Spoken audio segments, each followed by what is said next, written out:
Ashes would cover the territory of most of Chukotka in Canada, and the number of victims would reach hundreds of thousands of people.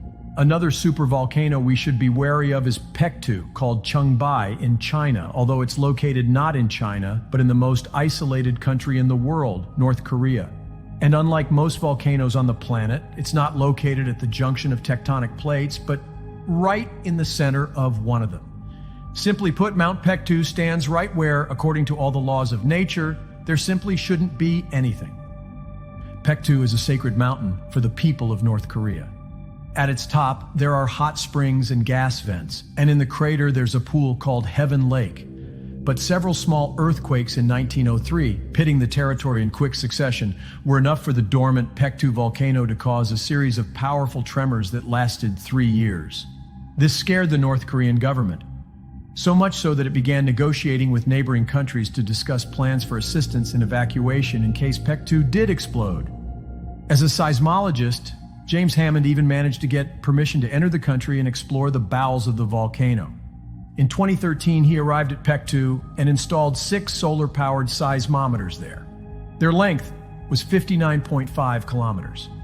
For 2 years, these seismometers recorded tremors and earthquakes. Hammond could find out that under Mount Pektu, there's a layer of partially molten rock, a mushy mixture of gas and crystals.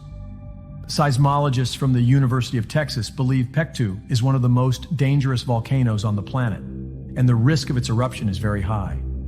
The previous eruption of Pektu happened in 946 BC, and it was the most powerful eruption in the last 2,000 years. If Pektu explodes in the near future, the consequences will be horrifying. North Korea will be wiped off the face of the earth. The catastrophe will destroy millions of buildings and contaminate all sources of drinking water, which will cause acid rain. They will pollute the soil, destroying the crops, and all of us will face a deadly global cooling across the earth, as it already happened with the Toba explosion. And in 2021, the underwater volcano Hangatonga Hanga Ha'apa erupted. The explosion was so intense that it was even heard in Alaska, and its power was hundreds of times greater than the explosion of the atomic bomb in Hiroshima. According to UN estimates, 80% of the inhabitants of the islands located nearby felt the effects of the eruption on themselves. Nucleus of the city fled to the hills and rooftops, but some were injured by huge boulders from the Earth's interior, falling from a height of 40 kilometers. The eruption also caused 590,000 lightning strikes. Still, Yellowstone remains the main supervolcano threatening our planet. One of the most famous geysers in Yellowstone, Steamboat, has completely changed the nature of its eruption. A column of smoke that'll rise into the mesosphere will be seen from space.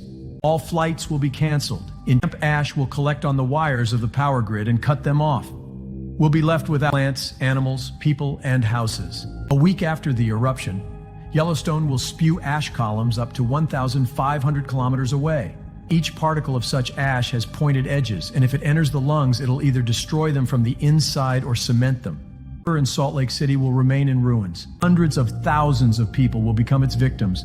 This will set back the development of humanity by several hundred or maybe 1,000 years. This scenario sounds bleak and frightening,